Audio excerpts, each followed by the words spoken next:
आइए मंत्र पाठ कर लेते हैं। ओम विश्वानि देव सवितरदुरितानि परासुव यद्भद्रं तन्न आसुव। ओम शांति शांति शांति। नमस्ते आप सभी को। मैं एक विषय आप लोगों के बीच में रख रहा हूं और जो विषय हमारा शिक्षा संवाद का है, उस शिक्षा संवाद की इसे प्रस्तावना समझ लीजिए। ये शिक्षा संवाद की प्रस्तावना आज रख रहा हूं और शिक्षा संवाद को कल रखूंगा। तब तक शायद कुछ हमारी संख्या भी आ जाएगी और हम उस पर विचार कर लेंगे।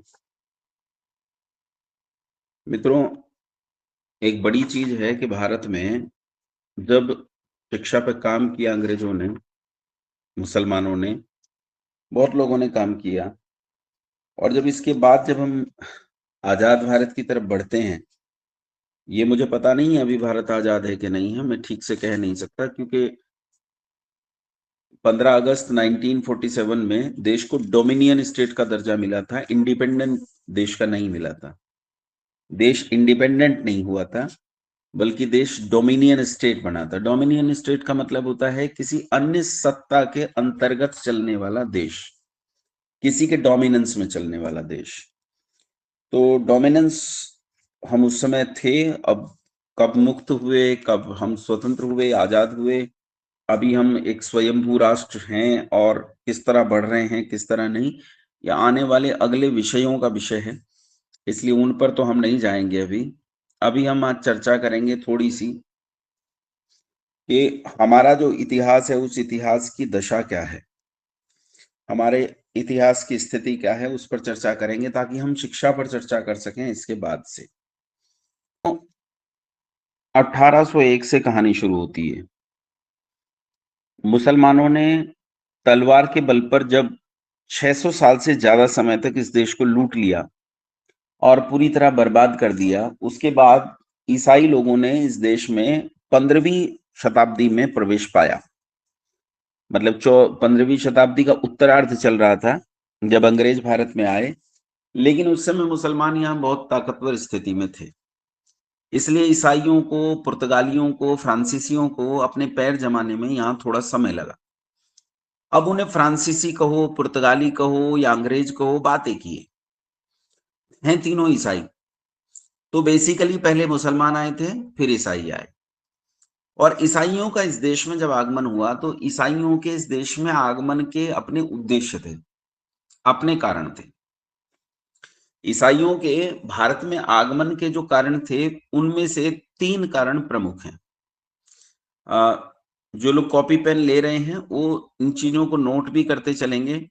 जो हमारे पुराने लोग हैं वो भी नोट करेंगे। कुछ चीजें ऐसी भी होंगी जो नहीं आएंगी इस बार। तो अंग्रेजों के इस देश में आगमन के या मुसलमानों के इस देश में आगमन के 3 कारण हैं। मुसलमानों को थोड़ी देर के लिए रोक रहा हूं और ईसाइयों पर आता हूं। ईसाइयों के देश में आगमन के 3 कारण, प्रमुख कारण। पहला कारण स्पष्ट तौर पर जो हमें दिखता है, वो पहला कारण था लूट। दूसरा कारण था ईसाइयों के इस देश में आने का यूरोपीकरण, और तीसरा सबसे प्रमुख कारण था ईसाईकरण। यूरोपीकरण या पाश्चात्यकरण एक ही बात है। पहला कारण लूट, दूसरा यूरोपीकरण या पाश्चात्यकरण, और तीसरा कारण है इस देश में अंग्रेजों के आने का, इस देश के लोगों को ईसाई बनाना, यानी इस देश का ईसाईकरण करना। अब इसमें पहला जो तरीका था लूट का परंपरागत तरीका अपनाने के साथ साथ अंग्रेजों ने लूट के दूसरे नए और एकदम प्रगतिशील तरीके भी अपनाए। मुसलमानों का लूट का तरीका एकदम ट्रेडिशनल था, पुराना था, उनका पारंपरिक जो तरीका होता है वही था। तलवार के बल पर कबीले लेकर हमला करना, लूट करना, पैसा उठाना, भाग जाना। ये गजनवी आदि ने यही सब किया। लेकिन जब ईसाई आए तो ईसाइयों ने लूट के तरीके को बदला। उन्होंने लूट के पारंपरिक तरीके में बदलाव करते हुए इस देश में व्यापार को जन्म दिया। व्यापार के नाम पर उन्होंने इस देश में लूट प्रारंभ की और इसी व्यापार से ताकत प्राप्त करके उन्होंने इस देश में अपनी सत्ता स्थापित की। ये याद करना, संसार में सत्ता स्थापित करने का सबसे मजबूत तरीका व्यापार होता है। जिसे अपनी सत्ता खड़ी करनी हो, उसके लिए जरूरी चीज होती है व्यापार करना। जो अच्छा व्यापारी नहीं हो सकता, जो अच्छा कैलकुलेटिव नहीं हो सकता, वो अच्छा शासक नहीं हो सकता। शासक होने के लिए सबसे जरूरी है आपको अर्थशास्त्र का ज्ञाता होना, आपको कैलकुलेटिव होना, आपको मैथमेटिक्स जानना। अगर आप मैथमेटिक्स नहीं जानेंगे, आप फाइनेंस नहीं जानेंगे, तो आप सत्ता को नहीं संभाल सकते और सत्ता को लंबी लेकर नहीं जा सकते। आचार्य चाणक्य ने धर्म के लिए एक बहुत बड़ा शास्त्र लिखा। ये शास्त्र राजनीति का ग्रंथ है, लेकिन इस राजनीति के ग्रंथ को लिखने के बाद उन्होंने इसका नाम रखा अर्थशास्त्र। ये आश्चर्य की बात है। राजनीति के लिए लिखा गया ग्रंथ और नाम रखा अर्थशास्त्र। इसका सीधा कारण है, जो कैलकुलेटिव नहीं है वो सत्ता नहीं संभाल सकता, वो सत्ता को नहीं चला सकता। सत्ता चलाने के लिए कैलकुलेटिव होना बहुत जरूरी है। एक छोटी सी पंक्ति वर्तमान प्रधानमंत्री की बताना चाहता हूं आपको। नरेंद्र मोदी जी 2014 में जब सत्ता में आए थे, तो उस समय उन्होंने एक भाषण दिया था और उन्होंने कहा था, मैं मारवाड़ी हूं, मतलब गुजराती हूं, और धंधा करना जानता हूं। मैं 50 के सिक्के को दांत के नीचे दबा कर रखता हूं। अगर आप सावधानी से देखें तो दिल्ली में जो मुख्यमंत्री अभी अभी मुख्यमंत्री होने से अपदस्थ हो गए, अरविंद केजरीवाल जी, इन्होंने भी दुनिया को यह संदेश दिया था कि मैं बनिया हूं, मैं धंधा करना जानता हूं। कहने का मतलब ये, सत्ता के लिए सबसे जरूरी चीज व्यापार होती है।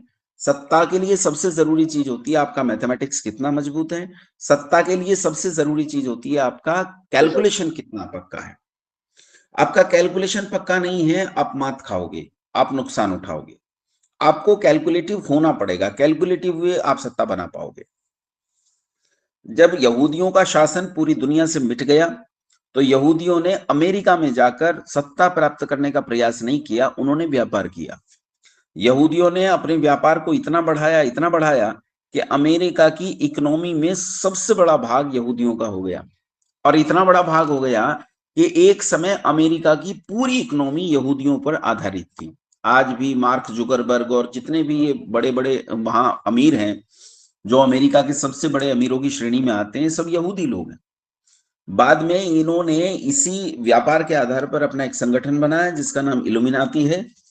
संगठन आज भी है, और इसी के आधार पर उन्होंने अपने क्षात्र धर्म को जन्म दिया। क्षात्र धर्म के आधार पर और इस पैसे के बल पर उन्होंने यरूशलेम के आसपास की लैंड खरीदी और वहां एक देश, उन्होंने नया देश बसाया इजराइल के नाम से।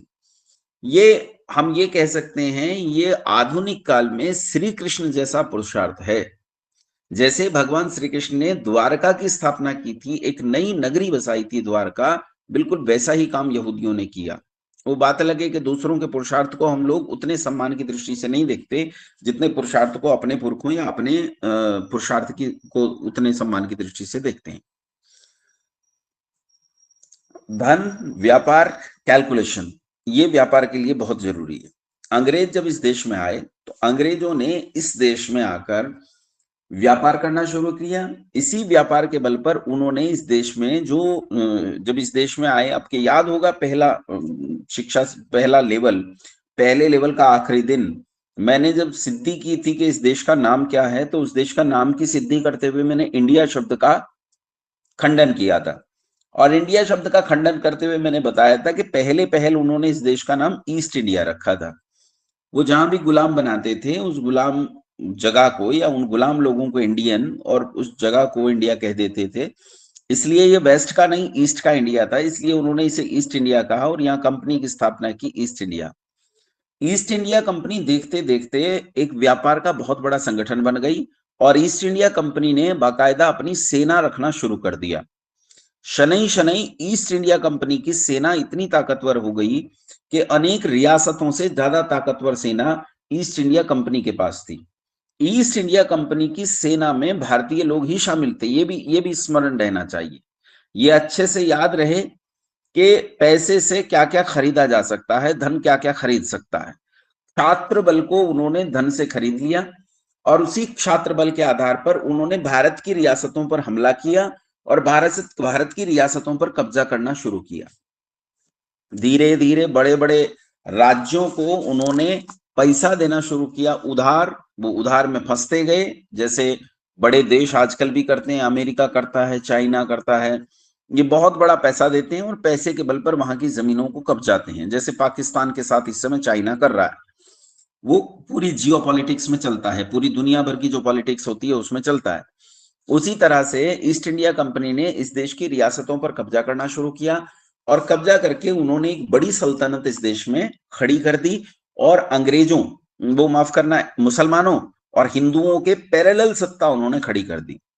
देखो, जो लोग ये मानते हैं कि राजपूतों की तलवारें कभी ठंडी हुई हों या राजपूतों ने अपनी तलवारें रख दी हों या इस देश के रजवाड़ों ने तलवारें रख दी हों, वो बहुत बड़े अंधेरे में हैं। रजवाड़ों ने इस देश में तलवारें कभी रखी नहीं, वो आमरण लड़ते रहे, उन्होंने अपनी जान दी, उन्होंने अपना जीवन दिया, लेकिन उन्होंने लड़ना बंद नहीं किया। वो देश की आजादी तक, यानी डोमिनियन स्टेट का दर्जा हासिल होने तक, 1947 तक उन्होंने अपनी लड़ाई बंद नहीं की। इसलिए हिंदुओं की सत्ता भी लगातार इस देश में बनी रही। वो मराठे रहे हों, वो रजवाड़े रहे हों, वो बुंदेल रहे हों मध्य प्रदेश के, या वो सिख रहे हों, या ये सब रजवाड़ों के अंतर्गत आते हैं। उस सब जो इस पूरे देश में ऊपर से लेकर नीचे तक लड़ते रहे, वो लड़ते रहे, उनकी भी सत्ता बनी रही। और मुसलमानों ने अपनी सत्ता खड़ी कर ही ली थी, क्योंकि 1947 में देश आजाद हुआ तो जूनागढ़ की रियासत जो है, यानी जिसे आप गुजरात बोलते हैं आज, जूनागढ़ की रियासत मुसलमानों की रियासत थी। हैदराबाद की रियासत रजाकारों की, मुसलमानों की रियासत थी। दक्षिण में कई छिटपुट इलाकों में मुसलमानों का कब्जा था। उत्तर भारत के भी कुछ छोटे इलाकों में अनेक स्थानों पर मुसलमानों का कब्जा था। इसका मतलब यह है कि आजादी के समय भी ईसाइयों और मुसलमानों का भी कब्जा इस पूरे देश पर था। उस समय ये दो, पहला काम लूट का उन्होंने एक नया पैटर्न बनाया। लूट के पैटर्न के लिए उन्होंने पहले व्यापार स्थापित किया, व्यापार के साथ सत्ता स्थापित की और इस सत्ता से राजस्व लेना शुरू किया। राजस्व मतलब जो टैक्सेशन होता है, उस टैक्सेशन को जन्म दिया। वो टैक्सेशन इतना खतरनाक था, इतना खतरनाक था वो टैक्सेशन, कि आप यकीन नहीं कर सकते कि जिस समय पहला वर्ल्ड वॉर खत्म हुआ उसके बाद इस देश में अकाल पड़ा था। लोगों के पास खाने के लिए रोटी और पहनने के लिए कपड़े नहीं थी, जमीनें फट गई थी। मुसलमानों द्वारा 700 साल तक इस देश को लूट लिए जाने के बाद ईसाइयों के लूटने का क्रम जारी था। देश त्राहिमाम त्राहिमाम कर रहा था, लोग सड़कों पर पशुओं और पक्षियों की तरह मर रहे थे। ऐसे में उन्होंने अपने लगान को 3 गुना करके इस देश पर एक ऐसा भयंकर प्रहार किया कि इस देश की रीढ़ तोड़ दी और पहली वर्ल्ड वॉर का इंग्लैंड का सारा खर्च हमने भरा है। एक बहुत बड़े इतिहासकार हुए, आपने कुछ लोगों ने शायद नाम सुना हो, इंद्र विद्या वाचस्पति। एक बहुत बड़े शिक्षाविद हुए जिनका नाम था स्वामी श्रद्धानंद। उनके पुत्र का नाम था इंद्र विद्या वाचस्पति। इंद्र विद्या वाचस्पति बहुत बड़े इतिहासकार हुए। उन्होंने इस इतिहास को बहुत बारीकी से लिखा है। जिन्होंने इंद्र विद्या वाचस्पति को नहीं पढ़ा, सच में उन्होंने भारतीय इतिहासकार के दृष्टिकोण को नहीं पढ़ा कि एक भारतीय इतिहासकार किस दृष्टिकोण से इतिहास को समझता है। खैर, आप जरूर प्रयास कीजिएगा, आपको कहीं से इंद्र विद्या वाचस्पति द्वारा लिखा गया भारत का स्वातंत्र संग्राम पुस्तक मिले।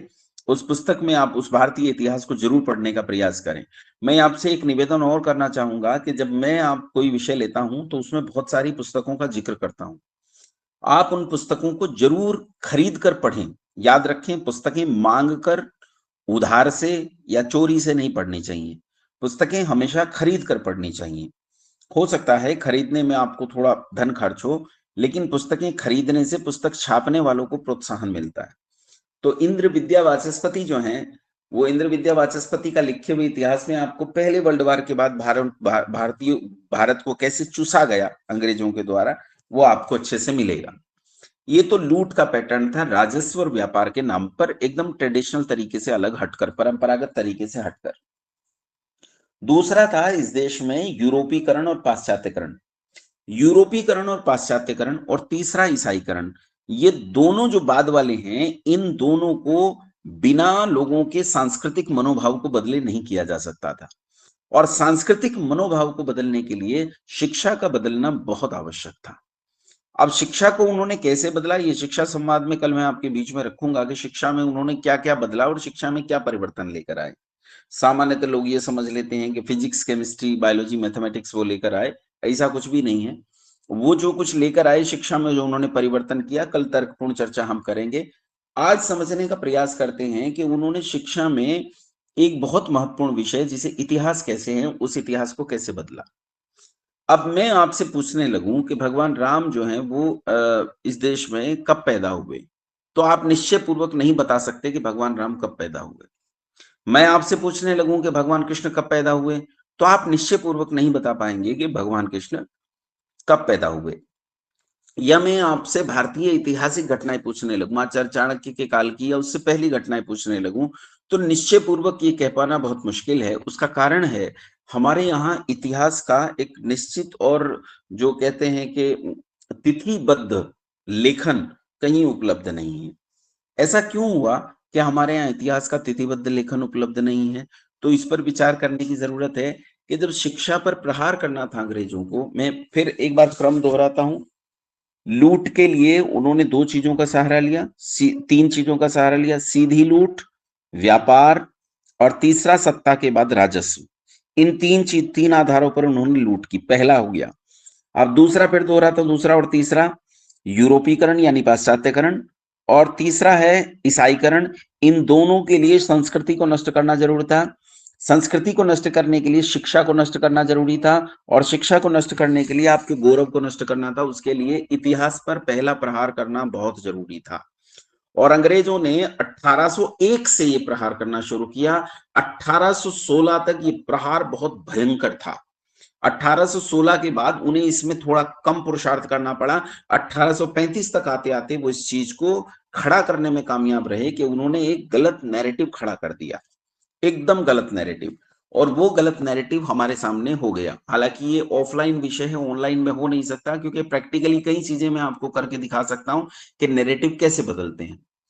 लेकिन सामान्यतः ऑनलाइन में बहुत सारी चीजें, क्योंकि शारीरिक भाषाएं आदि नहीं होती हैं, तो मैं आपको नहीं बता पाऊंगा।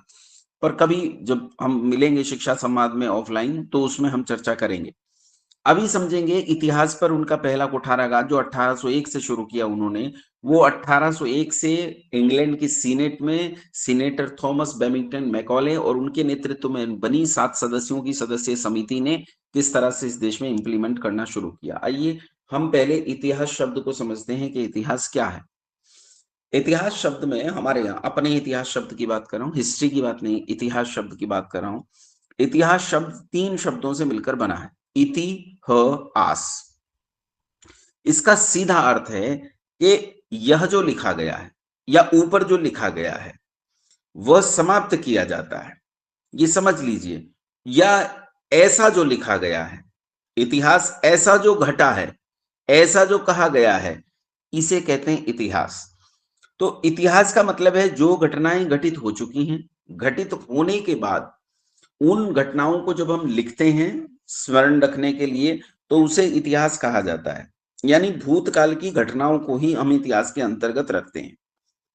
अब इतिहास के लिए भारतीय साहित्य में क्या क्या शब्द प्रयुक्त हुए हैं, जो लोग हम पर यह आरोप लगाते हैं कि हम इतिहास को जानते ही नहीं, वो इतिहास के लिए समझें कि भारत में इतिहास के लिए क्या क्या शब्द प्रयोग किए गए हैं। ऐतिह्य, पूराकाल, परक्रिया, इतिवृत्त, पुरावृत्त, अवदान, आख्यान, उपाख्यान, अनवाख्यान, चरित, अनुचरित, कथा, अनुबंध, गाथा, नाराशंसी, राजशासन, कालविद, पुराण, गोत्र प्रवरकार, ये सारे शब्द इतिहास के लिए प्रयोग हुए। अब आप ये आश्चर्य करेंगे कि जिन लोगों को इतिहास की कोई जानकारी नहीं है, वो अपने इतिहास को सुरक्षित रखने के लिए इतना प्रबंधन कर रहे हैं, लेकिन वो प्रबंधन आज उपलब्ध नहीं। अब कमाल की बात यह है, इसमें जो गोत्र प्रवरकार एक इतिहास का प्रकार है, उसमें मैं आपको बताता हूं कि हमारे यहाँ ब्राह्मणों का एक वर्ग है पूरा का पूरा, जिन्हें भाट कहते हैं। आजकल जो जातीय इन्होंने बनाया है खाका, उसमें भाटों को ब्राह्मणों के अंतर्गत रखें या न रखें वो एक अलग विषय है, लेकिन भट्ट ब्राह्मणों को ही बाद में भाट कहा गया। इन भट्ट ब्राह्मणों ने लोगों के गोत्र और उनका जो जनरेशन ट्री होता है, कि उनका जो पीढ़ी का वृक्ष है, पीढ़ी वृक्ष, जिसमें लिखा गया है कि भाई किससे कौन उत्पन्न हुआ, उसके कितने पुत्र थे, कितनी पुत्रियां थी, पुत्रियां कहाँ कहाँ ब्याही गई, पुत्र कहाँ कहाँ ब्याहे गए, फिर उनकी कितनी संतान हुई, फिर उनकी कितनी संतान हुई, फिर उनकी कितनी संतान हुई, कहाँ जाकर इनका गोत्र बदला, कहाँ जाकर इनके गोत्र में परिवर्तन आया, कहाँ इनके गोत्र में जाकर कुछ एडिशन हुआ। वो सारी चीजें जो उन्होंने ली हैं, आप आश्चर्य करेंगे, आज इसरो, नासा, ये बड़ी-बड़ी संस्थाएं गोत्र के इस लिपिबद्ध करने के तरीके, इसके एल्गोरिदम पर काम करती हैं। आज आर्टिफिशियल इंटेलिजेंस तक को इसका सहारा लेना पड़ा कि आखिर इतनी लंबी गोत्र व्यवस्था को, जो कई हजार साल की गोत्र व्यवस्था है, उसे कैसे इतना सटीक उन्होंने सुरक्षित करके रखा है। जिन लोगों के पास इतिहास को सुरक्षित रखने की इतनी सटीक प्रणालियां मौजूद थी, उन लोगों को इतिहास की जानकारी ही नहीं, ऐसा आरोप लगा दिया गया और उन्हें इतिहास से पूरी तरह दूर कर दिया, एक तरफा हटा दिया गया। यहां भारत में स्वतंत्रता प्राप्ति के बाद भी कोशिश की गई भाई इतिहास को संशोधित किया जाए, जो इतिहास अंग्रेजों ने खोला था, उसे जो बिगाड़ा था उसे संशोधित किया जाए और एक विभाग बनाया गया Indian council of historical research के नाम से। इसमें हम इतिहास पर काम करेंगे, लेकिन इतिहास पर काम करने के लिए उसमें जिन्हें भर्ती किया गया वो सारे के सारे अंग्रेजों के पिट्ठू वामपंथी ही थे। इन वामपंथियों के अलावा कोई था नहीं। इसीलिए ये जितनी इतिहासकार इसमें भरे पड़े हैं, कुछ एक इतिहासकार, में पीएन ओकादी की बात नहीं, पुरुषोत्तम नागेश ओक एक बहुत अच्छे इतिहासकार हैं, ऐसे इतिहासकारों की बात नहीं कर रहा हूं, या इंद्र विद्या वाचस्पति जैसे इतिहासकारों की बात नहीं कर रहा हूं, या पंडित भगवत दत्त जैसे इतिहासकारों की बात नहीं कर रहा हूं। अपितु ऐसे बहुत सारे इतिहासकार हैं, अच्छा इनके तो नाम भी नहीं आते हैं, पंडित भगवत दत्त रिसर्च स्कॉलर हुए या इंद्र विद्या वाचस्पति हुए, इनका तो हिस्ट्री लिखने वालों में नाम तक नहीं आता है, इन्हें स्वीकार नहीं किया जाता है। लेकिन इसी Indian council of historical research नाम की संस्था के अंतर्गत लिखे गए इतिहास में भारत को एक संस्कृति विहीन राष्ट्र के रूप में प्रस्तुत किया गया, यानी जिसके पास अपनी कोई संस्कृति नहीं है। इनका मानना यह है कि हम सांप पकड़ने वाले लोग थे, हम इस देश में कबीलों के रूप में रहते थे, जैसा वो अपने आप थे वैसा उन्होंने कहना प्रारंभ कर दिया और इसे ही उन्होंने बिगाड़ना शुरू किया। इसमें कुछ कारण हमारे भी रहे। इतिहास में जहां बिगाड़ हुआ वहां हमने बिगाड़ में शब्दों में गलतियां की, जैसे मैंने आपको एक चीज पहले भी बताई थी, पृथ्वीराज चौहान और मोहम्मद गोरी के युद्ध के विषय में हमने जो ऐतिहासिक भूलें की, वो ऐतिहासिक भूलें हमारे सामने आकर खड़ी हो गई।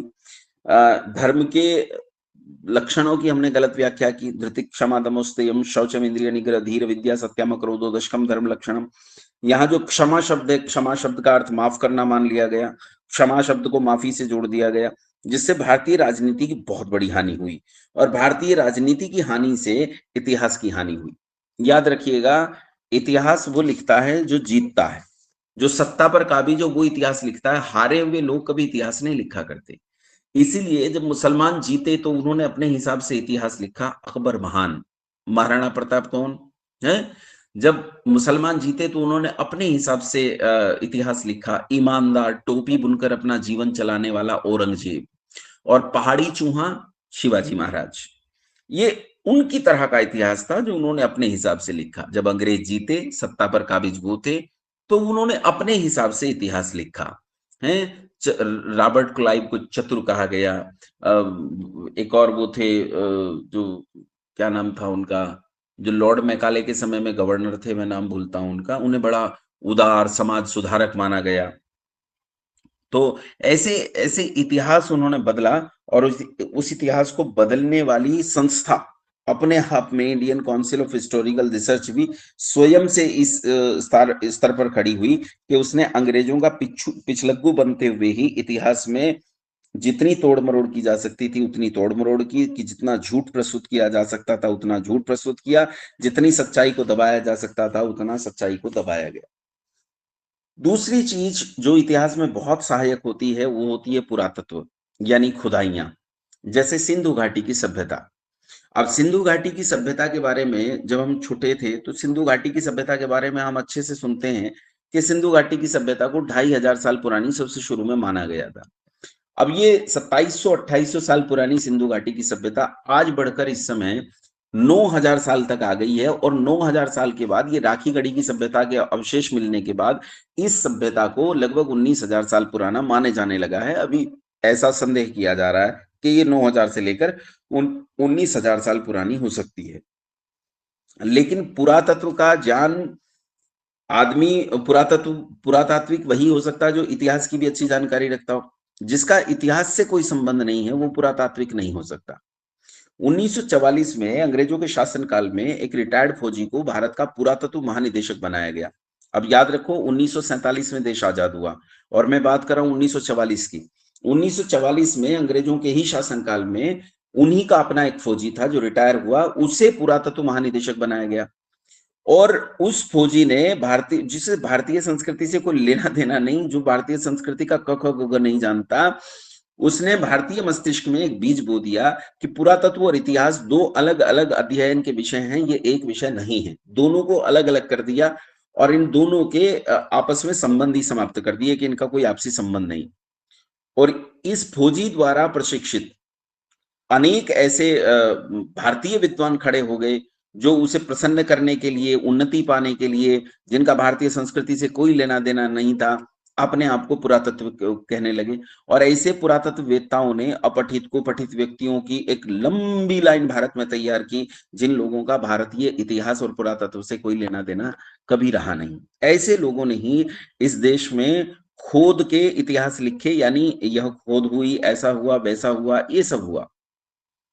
देश का विभाजन हो गया 1947 में।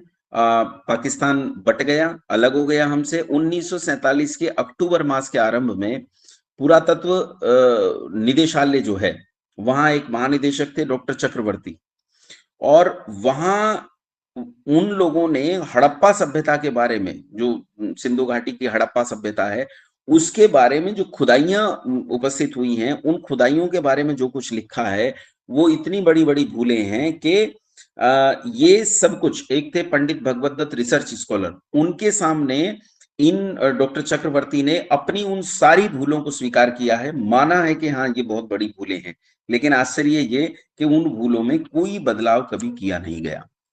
और पुरातत्व और ऐतिहासिक घटनाओं के कारण इस देश की परिस्थिति इसी तरह बिगड़ती गई और बिगड़कर नष्ट होती गई। अब आइए हम ये समझने का प्रयास करते हैं कि ये जो बिगाड़ उन्होंने पुरातत्व और इतिहास के आधार पर किया, आप ये भी और समझने का प्रयास कीजिए। जैसे अभी मैं एक व्यक्ति के बारे में पढ़ रहा था, असल में मैंने कोई चलचित्र देखा, मेरे छात्रों ने मुझे एक चलचित्र दिखाया, जो मेरे साथ रहते हैं। इन्होंने मुझे एक चलचित्र दिखाया सैम बहादुर के नाम से, फिल्म है, मूवी है, सैम बहादुर के नाम से। ये इस देश के पहले वो थे कमांडर इन चीफ, मतलब ये जो इसमें होता है थल सेना में जो सबसे बड़ा पद होता है, वो थे। और इनका उनका नाम था सैम मानिक शाह। तो सैम मानिक शाह, आप आश्चर्य करेंगे, ना तो भारतीय थे, ना तो उनकी माँ भारतीय थी, ना उनके पिता भारतीय थे, ना वो भारत में जन्मे, और वो भारतीय किसी धर्म से भी जुड़े हुए नहीं थे। बाद में वामपंथियों ने उन्हें सिंधी साबित करने का प्रयास किया, लेकिन आजादी के बाद वो हमारे पहले जनरल हुए। जैसे वो हमारे पहले जनरल हुए, ऐसे ही इस देश में अनेक विभागों में पहले पहले अधिकारी जो हैं वो अंग्रेज ही थे, और अंग्रेजों ने ही इस देश की पहली पहली चीजों को संभाला। चाहे वो इतिहास हो, चाहे वो शिक्षा हो, चाहे वो पुरातत्व हो, उन पहली चीजों को अंग्रेजों ने संभाला और उसके आधार पर बहुत सारी बिगाड़ पैदा की।